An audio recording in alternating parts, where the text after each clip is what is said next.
Far out in the uncharted backwaters of the unfashionable end of the western spiral arm of the galaxy lies a small, unregarded yellow sun. Orbiting this at a distance of roughly 92 million miles is an utterly insignificant little blue-green planet whose ape-descended lifeforms are so amazingly primitive that two of them still think doing a podcast called Digital Watches Are a Pretty Neat Idea is a pretty neat idea. These podcasters have, or rather had, a problem, which was this.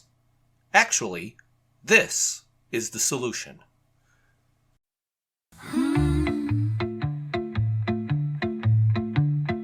Two men, two amazingly primitive men, thought this was a pretty neat idea. They were dreamers, thinkers, speculative philosophers, or as their wives would have it, idiots.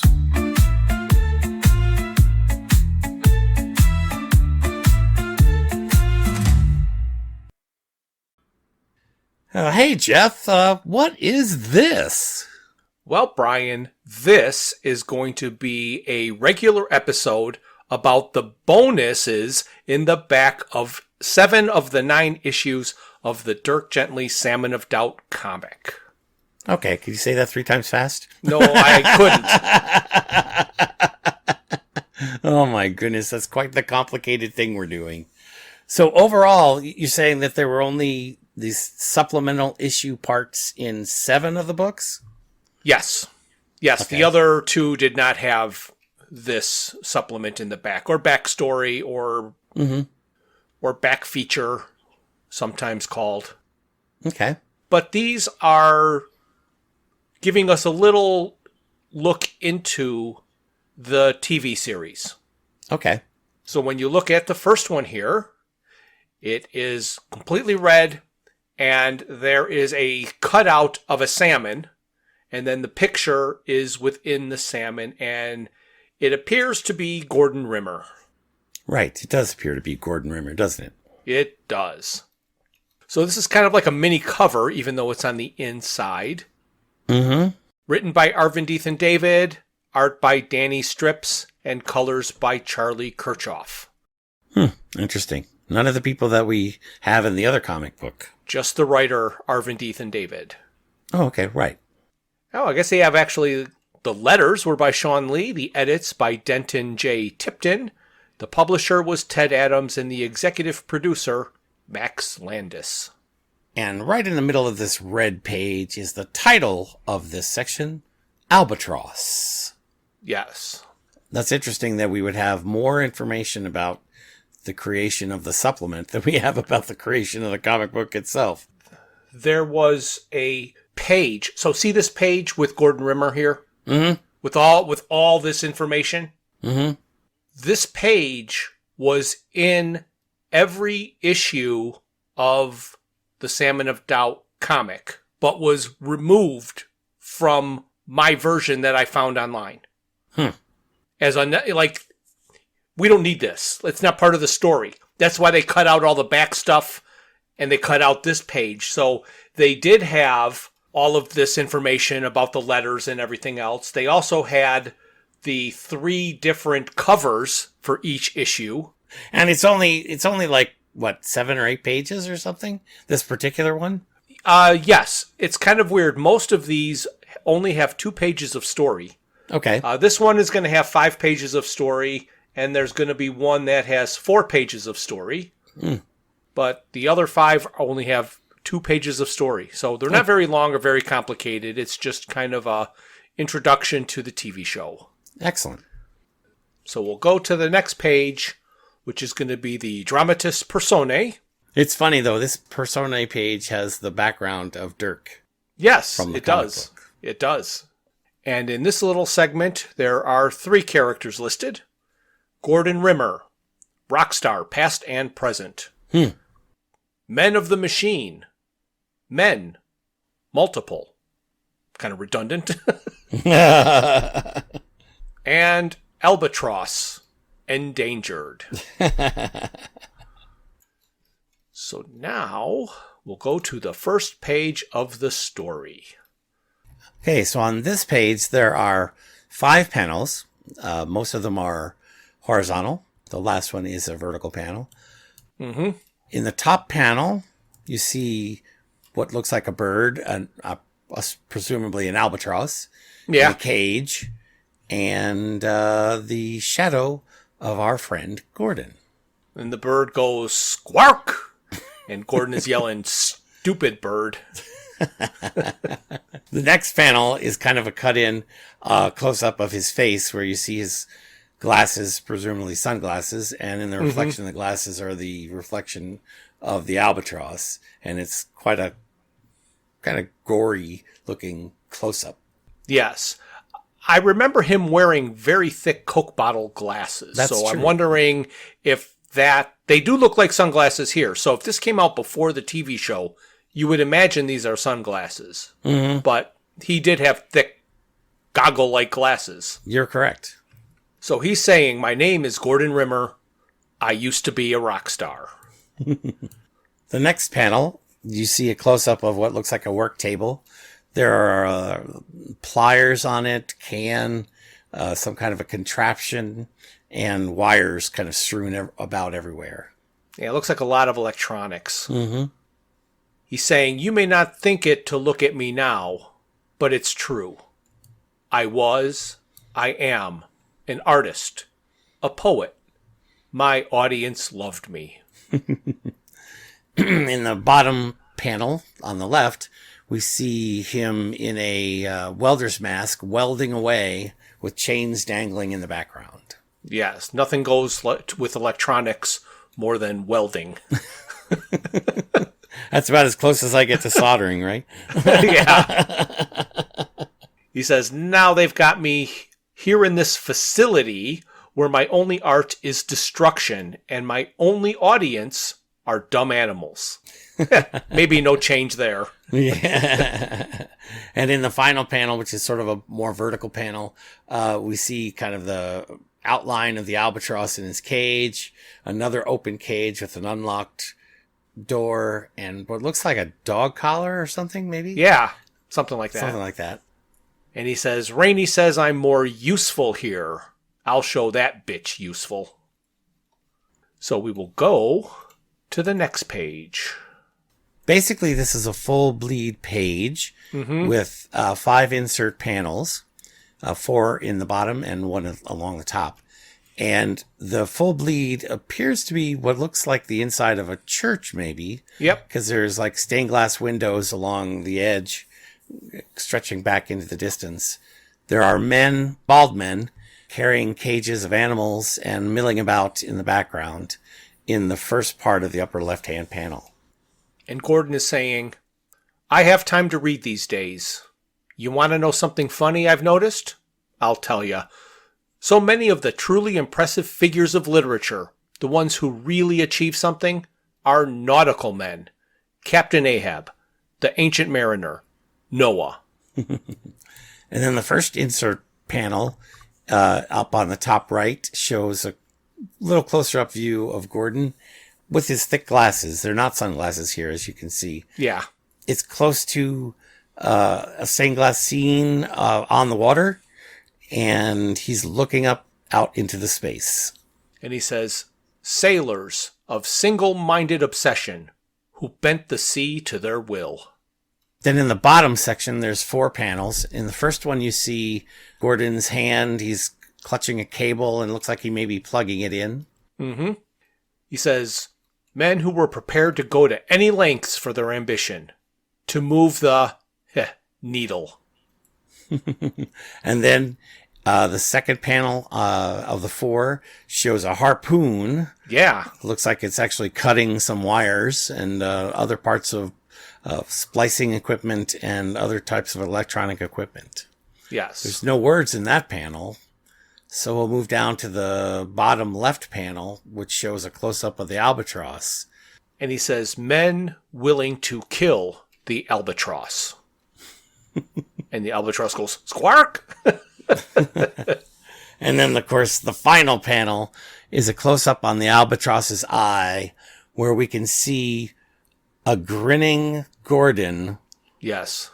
with some kind of device pointed at the albatross. Looks like the harpoon is in the middle, so it Yes, it does. some kind of harpoon launching device or whatever. It looks like, yeah. Mm-hmm. So on to the next page.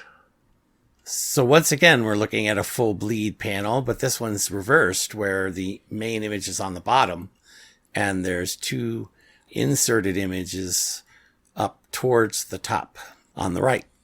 Yes. And we see on the full bleed part of the section, we see the poor albatross who's been impaled by the harpoon. Ock!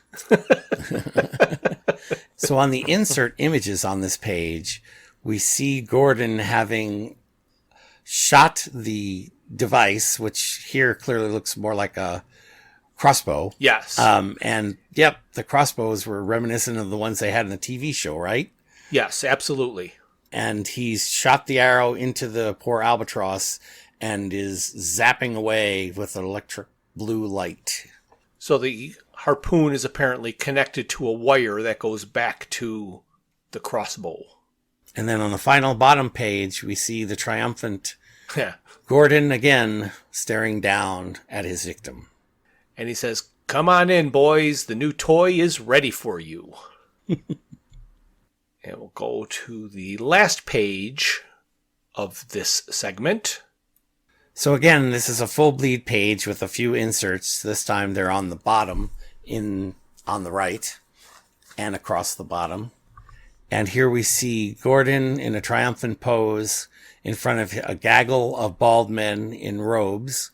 Behind him, there's a tank with a hammerhead shark, what looks like maybe a raccoon in a cage, and would that be a liger? Yeah. A tiger, or a lion. I mean, it looks like a lion and a tiger, so Yeah. mixed together there. And our dead albatross looks like he's smoking away in another cage. Yes. And he says, "My name is Gordon Rimmer. It is also Lux du jour. I am a rock star, now and forever. And with this crossbow, I'm going to kill a whole lot more than just that fracking albatross." And 3 of his men are represented in individual cutouts on the right side of the panel going down. Yeah, the first one says, "It's a new toy, Ed."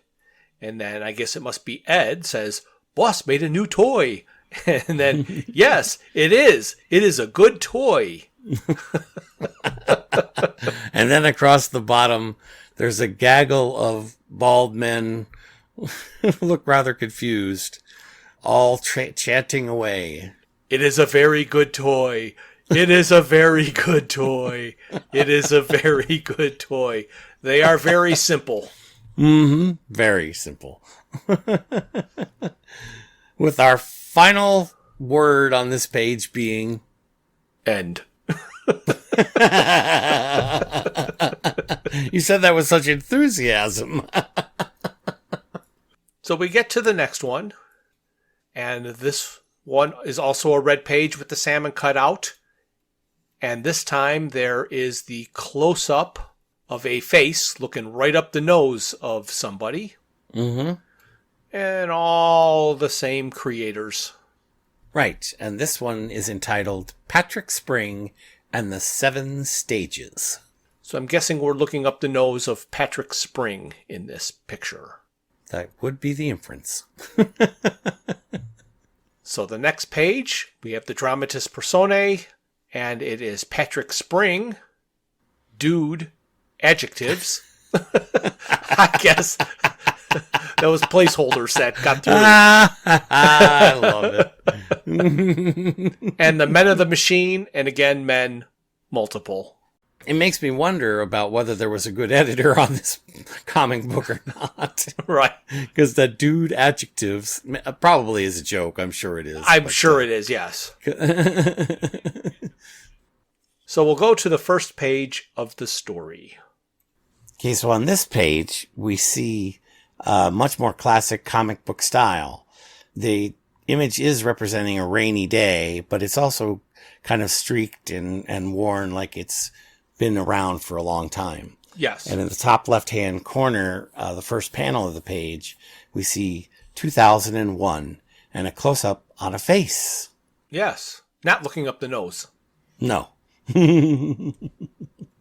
And obviously, this is Patrick Spring, and he says, "My first thoughts were not of revenge." The second panel shows him looking off in the distance. He appears to be on some kind of a bridge, or at least near a construction of some kind. Yes. And he says, "True to the cliche, my first reaction was disbelief. The men of the machine had never been a deadly adversary. They were a drug-addled cult of morons who didn't understand what they had chanced upon, what they had stolen. Something had changed." And in the middle section, you see him clutching a woman who's bleeding or appears to be dead. Yes. In the background, you see a crashed vehicle. There's a crossbow, and the lights on the vehicle are still on with smoke lifting from the hood. Yes. He says everything had changed. In the bottom, we see a large panel where Patrick is tinkering away at some kind of a device. Mm-hmm. And then there are two smaller panels where there are close-ups of that same device where he appears to be screwing in a light bulb and turning a crank. Right. He says, "I quickly proceeded to the second stage, bargaining. After all, I'm the inventor of a time machine. Nothing is final to me, not even death. I would jump back to the moment of the attack, save Catherine, get my wife back." So we'll go to the next page. And on this page, we have 4 panels. The first one is set across the top, where we see an image that's clearly like the introduction, looking up Patrick's nose. Yes, yes. And he says, "That's when the pain truly hit me. The full horror." On the second panel, we appear to be at that same scene where the vehicle is, the crossbow is, and what appears to be 10 copies of Patrick, yielding different devices in each one, where he's attempting to change the past, but in each of them, he ends up clutching his wife as she dies. Yes. He says, "That's when I learnt that my theories of time were wrong. Certain points are fixed, unchangeable. No matter how often I tried, I was caught in a loop. The machine kept returning me moments too late. Always too late. I watched my wife die over and over and over and over again." In the final 2 pages, you see him clutching a large hammer and hammering on some device. Yeah. And then you see a close-up of a large mechanized man. Very steampunk. It is very steampunk. And he's clutching his hammer, staring into its face. And he says, "That's when I moved to the next stage. Anger. Anger and an unquenchable need for revenge." And once again, there's a little word down here. It says end. That's right. Very good. So we'll go to the next segment. And on this page, it's the same exact red cover looking up Patrick Spring's nose with all the same creators. With the new title, Ken's Not a Hero. Mm-hmm. Interesting. So let's see who's in this one. I bet Ken. Indeed. And there is Ken. Hacker. Situationally appropriate. And and now we do know for a fact that the previous Personae page was a joke. right. And again, the men of the machine. Men. Multiple. So the first page of the story. Once again, we're looking at a classic comic book style for this page. 3 panels across the top, a vertical panel on the left at the bottom, and 3 panels along the bottom right-hand side. Yes. And in the top panel, we see a close-up of Ken with a cityscape in the background. Yes, he says, "I've never described myself as a hero. I'm just not that good a person. I'm not necessarily a bad person either. I like to think my morality as situationally appropriate. The next two panels on the top of the page show Ken as a young man, maybe high school age, maybe younger, in a high school setting where he's being peppered with a spitball or a piece of paper anyway, and then bumped into by guys in the hallway. Yes. He says, like when I was a kid, I didn't necessarily protect the nerds from the bullies, but I didn't bully them myself, even though I totally could have. I think those things balance each other out. And looking at the panel in the center of this page, it looks like Mad Princess Kimberly was in his class. It does indeed, doesn't it? Yeah. Good observation. And in the bottom panels, on the left, the larger vertical panel shows Ken at a laptop or a PC pecking away at a keyboard. There are three men in the background. Each of them are wearing two of them are wearing a rubber mask. A third rubber mask is dangling across the hip of the third man. There's would you say that's a dog? Dog, a chicken, and a pig. Yeah, that's what it looks like. Yeah. And the men are well armed. Yes, they are. And Ken says, in my professional life, perhaps I haven't always strived to be on the side of angels, but I've never hurt anyone. And then in the right-hand side of the bottom three panels, the first one is a panel of Ken clutching his head in regret. The second panel shows a scene in what looks like probably a bank where the gunfire has gone off. Yes. And in the third panel, we see Ken regretting his commitment, holding his hand out in front of him. Yes. And he says, though there was a time when someone did get hurt. And he's apparently looking at as I review this again in my head here, he's looking at a surveillance screen, I guess, from his perch behind the computer. Yes, he's hacked into the bank's security camera so he can watch what's going on as his buddies rob the bank. Right. It does appear someone gets shot. It does. So the next page. Well, leave it to old Arvin. All right, the words are easy on this one. I want to hear some of your descriptions. Yeah, I thought you might. Okay, well, as that preview goes, so goes this page. There are, let's see, 1, 2, 3, 4, 5, 6 inserts and a bleed in the back on the bottom. Yep. The top insert is a horizontal picture of Ken clutching his head, a forlorn woman in the background. Yeah. Not sure who she is, but she's sitting on the edge of the bed, clutching her knees. And Ken is saying, one thing about the type of life I have, there hasn't been a lot of space in it for a woman. There was someone, and that must be the someone. Yes, that must be the someone. The next two panels, Ken has decided to find himself a form of distraction. Yes. He's attending what might be referred to as a strip club. Gentleman's club. My. A gentleman's Yes. club. Yes, yes, indeed. Where men act like gentlemen. Exactly. He is sitting close to the dancer, who is, let's say, backing the truck up. And Beep, he is beep. tossing the requisite monies at her in the first panel. Yes. And the drawing cracks me up because it looks like Ken knows he's being watched by us. Mm-hmm. The way he's looking at us on the side of his eye. Yes, absolutely. And he's saying, not that I don't have needs. I have needs. Man needs.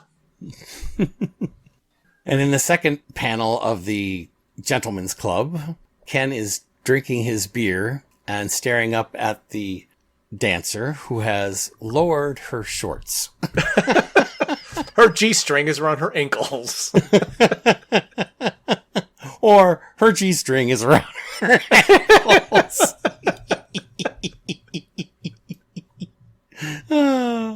And Ken is saying, let's say I prefer a situation where I know exactly what the deal is. So in the bottom 3 panels, we see a new scene where it looks like Ken is returning to his home. Mm-hmm. And as he returns, as he opens the door, he's confronted by one of the men of the machine. Yes. Sitting there cross-legged in a chair with a large gun slung across his back. Right. And Ken is saying that knowing what the deal is what got him into this. Right. And the next panel shows a close-up of the man in the machine with his tattooed neck, his bald head, his large gun, and a fistful of dollars. And he's telling Ken, we want you to hack a power system. If you do it good, we give you $10,000. If you do it bad, I shoot you in the head. In the last part of this page and panel, we see one of our favorite characters. And she wasn't in the dramatis personae. She was not. But as, as we anticipated, this is Ken of Ken and Bart fame. Yes. Where now we see Bart covered in blood with what looks like a machete or maybe a short sword. I don't know. Right. In her hand. And Ken is saying, say what you like about Red. He was very, very clear. I like that about him. Bart is also clear. Very clear. I like that about her, too. And in the middle of the dead guy's head is the word end. Kind of appropriate. Right, and the dead guy appears to be the same one as the one holding the gun prior, which we're assuming his name's Red? Red, yeah. All right, on to the next segment. And this one again is the same red panel with the cutout salmon, and this time we have a stern-looking militaristic face, we'll call, looking back at us. And all of the same creators. And the title, Riggins, The Father I Never Had. Yes. I just felt like saying colon since, I listened to that book so long. Yeah, exactly. All of the periods and extra quotation marks. All right. So on this Dramatis Personae page, we get to see that there are 3 characters. Svlad Chaley, Dirk, age 6, Riggins, Colonel, obsessive, and Cochrane, General, mean.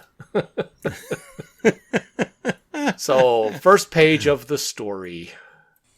So on this page, we find 4 panels, 3 across the top and 1 in the bottom. And in the top 3, you see a gentleman squatting on a little child's chair behind a child's table with a ball rolling at his feet. Yes, and that must be Riggins. Mm-hmm. And he is saying, tell us about the cats. In the middle panel, we see a young man clutching his arm and looking down and away. And that's young Dirk saying, I told you about the cats so many times. And in the final panel across the top, we see 2 gentlemen. One who's standing by the door with his arms crossed, and the other one still sitting in the chair with his fingers interlaced. And he's kind of nodding his head toward the man behind him saying, well, now General Cochrane wants to hear about them. And in the bottom panel, we see the whole scene, as we described. The only thing different here is there is a close-up of Dirk, or Svlad, in the final part of the panel. But what's kind of odd to me is there's a bookshelf stuffed full of teddy bears. Yes. I mean, a ridiculous number. Dozen identical teddy bears. Mm-hmm. In addition to the odd teddy bears, I do have to say that the room is painted sky blue with clouds like all over the walls and stuff. It's a little distracting, but it looks like it's designed to try to calm the young child. Right. And we see Riggins leaning in towards Svlad. And Colonel Riggins is saying, how did you know they were in trouble? How did you find them? And young Dirk is saying, I told you, I don't know. I wasn't looking for them. I don't even like cats. And Riggins says, yet you rescued a lot of lost cats in your neighborhood. And in the final panel, you see a close-up of Slad. Yep. And he is saying, it's not like I went out looking for them. I just find them without looking. Next page. So on this page, we have 6 panels in that same room with the blue wallpaper or the blue walls and the white clouds. The first one is a close-up of the general with an angry face leaning in. And he's saying, and you found Miss Crandall's body the same way? In the next panel, we see Riggins leaning in towards Flad. And then Flad says, yes. Why would I have been looking for a horrible moldy body I didn't know existed? I just find things. And then Riggins is like, okay, let's move on. In the next panel on the page, it's kind of hard to describe, but there's the general in the background, Riggins in the foreground, holding up a card, it looks like. Mm-hmm. And on the card, there's a drawing, kind of hard to describe, with triangles and crosses on it. Yeah, geometric shape. Geometric shape, yep. And he says, what is this? And in the next panel, you see a close-up of Riggins' hand with the card out towards Slad, and Slad responds, how should I know? And Riggins says, exactly. Not something you should know. But it is something. And Slad says, isn't everything something?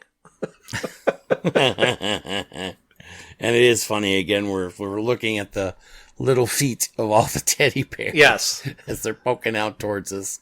In the bottom 2 panels, we see again Riggins confronting Slad. And he says, I want you to tell me what this card makes you think. And Slad says, the bulb is going to burn out. And Riggins is in the final panel looking up at the light bulb. And says, it looks fine to me. Next page. Again, on this page, we have 6 panels. They're all inside the same room. In the first panel on the top left, we see Riggins leaning in with his card, the general in the background, and the back of Slad's head. And Slad saying, I didn't say, I know what's wrong with the light. I'm not an electrician. I'm just telling you the bulb's going to burn out. And then Riggins is saying, focus. Look here. What comes into your head when you look at this? The next panel, it's a close-up of Slad, big blue eyes. Yeah. I just told you, the light bulb burning out. Panel below that shows the conversations between Riggins and the general. And the general's saying, okay, I've seen enough. And Riggins is saying, we just started. He takes time. And then Riggins is entreating the general not to leave. And Riggins is saying, sir, the subject is being belligerent. It's just an attitude problem. And the general is saying, Colonel, I've reviewed the files on all the subjects. So far, you haven't proven a thing. In the second to last panel, we see just Slad getting up from the chair as the 2 men leave the room. And he's saying, wait, I want to leave. I don't like the dark. In the final one, you see Riggins turn back towards Slad, looking through the window, saying, I'm disappointed in you. And the next page. And again, on this page, we have 6 panels. The first panel, we see a hallway.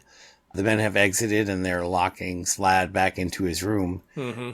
You see Riggins down the hall and the colonel ignoring him, basically walking out.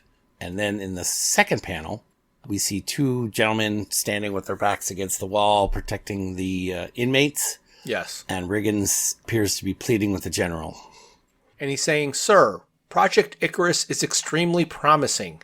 I admit his unique talent is very hard to demonstrate.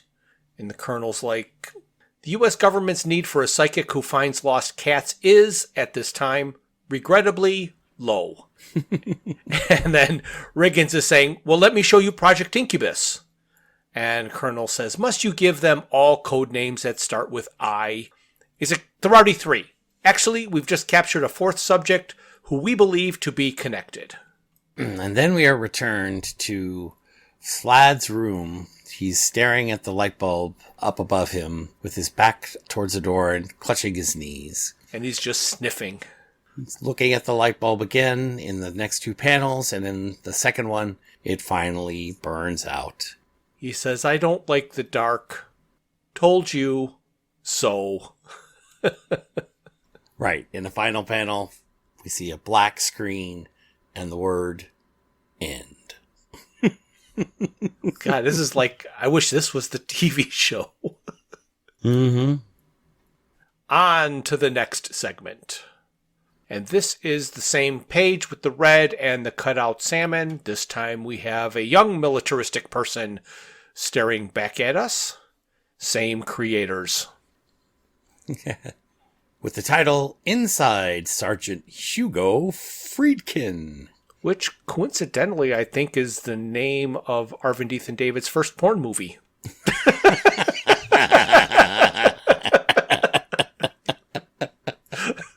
Wouldn't surprise me a bit. And the dramatist personae, it's just Friedkin. Corporal, overeager, underbrained. Perfect description. So on this page, we have 6 panels again, and the bottom panel is a bleed through. The top 5 are dedicated to close-ups of our friend Friedkin's face. Yes. As he goes through his morning ritual. So Friedkin says, you shave. Then, as he's plucking his eyebrows, he says, every day of your life has led you to this new and radiant moment. And while he's brushing his teeth, he's saying, say, life is a highway and you are a fast, fast car. And then while he's flossing, every second that passes is an opportunity you will seize.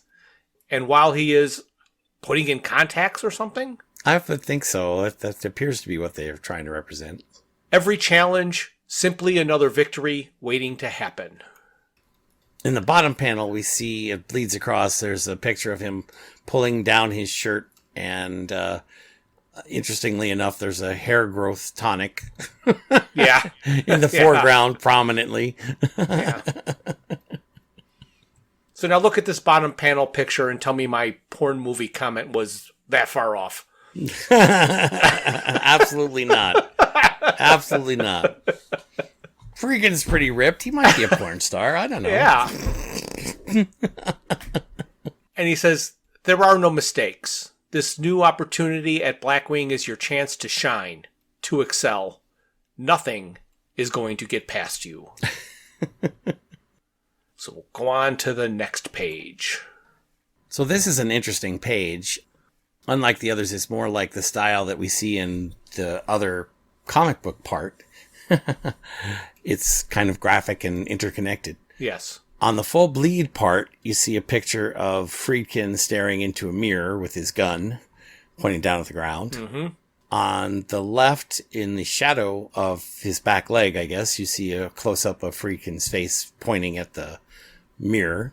Mm-hmm. And in the bottom panel, you see just his eyes staring coolly towards the distance. And as he's looking in the mirror and talking to himself, he's saying, do I look cool? Because I want to look cool. I don't mean leather jacket cool or whatever. Stop saying whatever. The guy at the gas station said that it makes me sound stupid, and I can't sound stupid. I mean, if the guy at the gas station thinks it makes me sound, what's the president going to think? Because I'm going to meet the president. Yes, I am. In the White House, when he gives me a medal for my intraordinary valor in service. And after that, I'm going to be president. I look cool.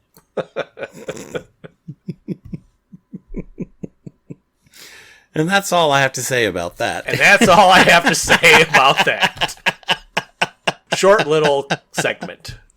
Mm-hmm. So we will go on to the next one. And this one is the same red with the cutout. And this time it looks like we have Dirk himself staring back at us. Mm-hmm. In the middle of the page, it says the title, His Own Worst Enemy. Yes. And the two characters in this dramatis personae are both Dirk Gently. One is a detective, holistic. The other is a detective, also holistic. So we'll go to the first page. Wow, this is quite the interesting page. Yes.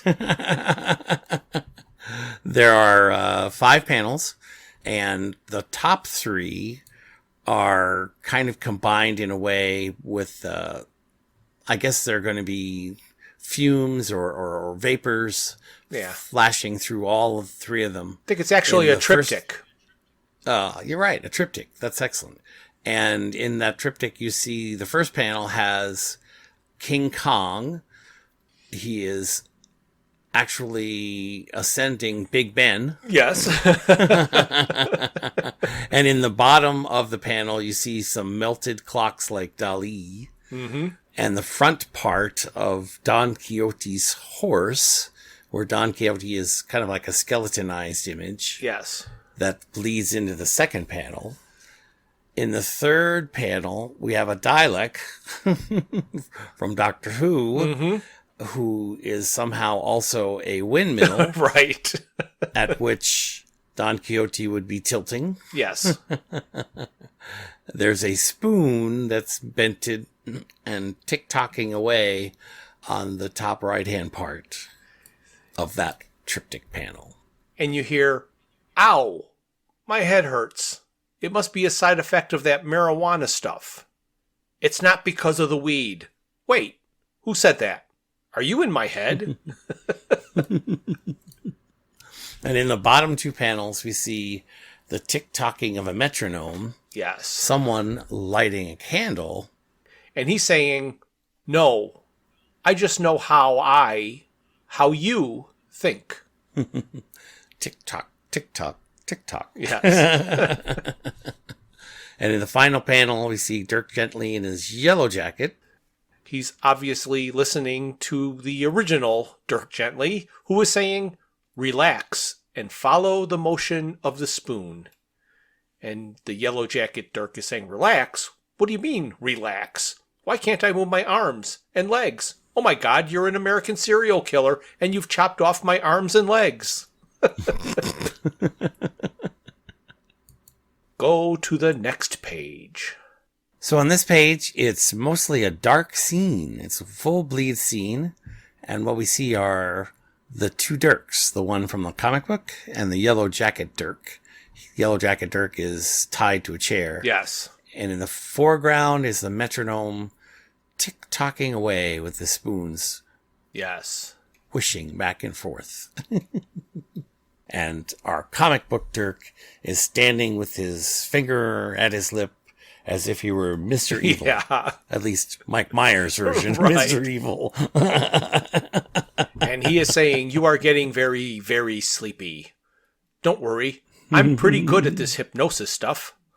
Once you're under, we are going to have such a fascinating chat. And the yellow jacket Dirk is saying, who are you? Are you my nemesis? I always suspected I had a nemesis. Ha! Thor, I've got a nemesis too. And I bet he's not my brother. Are you my brother? Help. Help.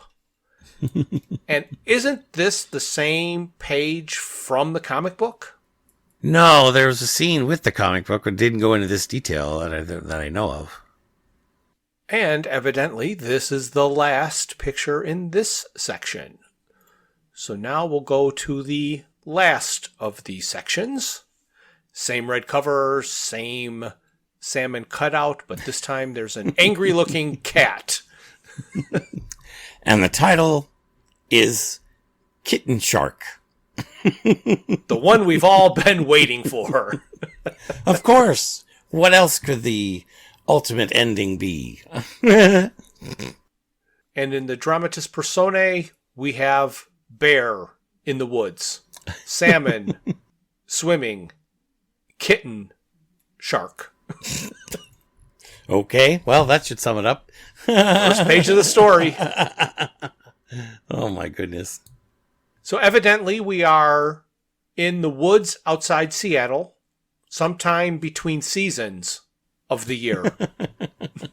Right. And on this page, we have the river meandering down the front of the top of the page. And the first panel, we see our salmon splashing up the river with a bear along the side. In the next panel, the bear is clutching or attempting to clutch a salmon in his mouth. In the third panel, he's got a salmon in his mouth, but he also is staring across at a creature that he's not exactly familiar with, and a question in his mind. And in the final panel, I have a question. Yeah. Because here I see what looks like an innocent black cat stretching his claws up into the sky. Trying also to catch a salmon. And evidently I'm going to say that this kitten is Italian. I guess so. Yeah, I would assume that because that's he's the saying answer.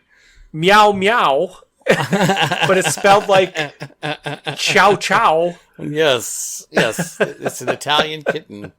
That's the answer. That was the answer I was looking for. No wonder the bear was confused. Yeah. What would an Italian kitten be doing somewhere outside of Seattle? Who knows? But now everything makes sense. Oh, of course. Yes. I've cleared up completely. So we will go to the next page. So in the first panel, we see our friend the bear laughing at the poor kitten across the way who thinks he is capable of catching a salmon.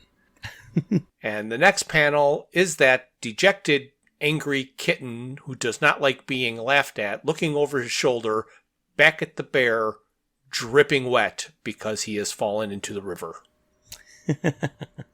In the next panel, we see our friend the kitten turning into the hammerhead shark in a blue flash of light, sizzling, crackling, roaring, whirring, going through the stream, rapidly tearing apart fish after fish after fish. Yes. And the bear whines and runs away. And in the final panel on this page, we see our kitten contently purring away as he's surrounded by a plethora of fish. Yes. And that is the end of this section and the end of the whole thing. Interesting. There were parts of this that I really liked that I wish were explored more in the original TV series. Right.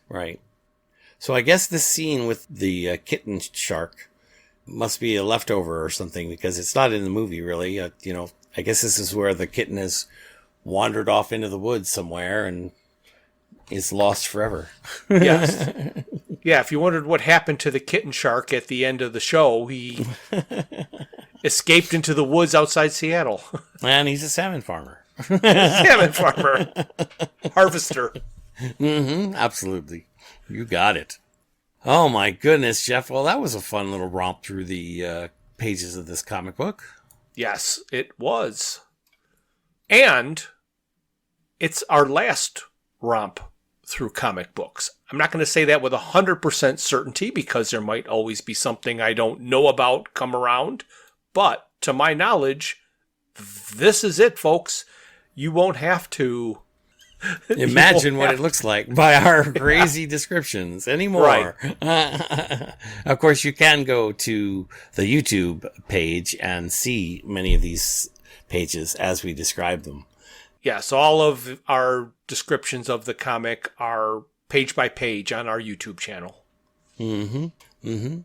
Well, Jeff, now that we've completed this story, what's next? I think we are going to jump back to the Starship Titanic, and we are going to listen to the hour-long BBC production of the Starship Titanic. That'll be interesting, won't it? It will, because I want to know how they're going to fit that story into an hour-long radio thing. But what they've done with And Another Thing, I've got hopes. Yeah, that's a possibility, we're certainly going to enjoy going through that together. Yes, absolutely. But now that we know what we're doing, I will say that this is the end. Thank you for listening to this. A new episode is released on the first Thursday of every month. Visit our website at digitalwatchesareaprettyneatidea.buzzsprout.com. While there, you can find links to all of my Hitchhiker's Guide to the Galaxy inspired t-shirt designs. You can contact us via email at digitalwatchespodcast@gmail.com. You can find us on YouTube and Facebook at Digital Watches Are a Pretty Neat Idea. You can message us on Twitter, or should I say X, at Watches Idea, and our Instagram is Watches Idea Podcast. This has been a Froods for Thought production, darling. This has been a Froods for Thought production, darling. This has been a Froods for Thought production, darling. This has been a Froods for Thought production, darling. This has been a Froods for Thought production.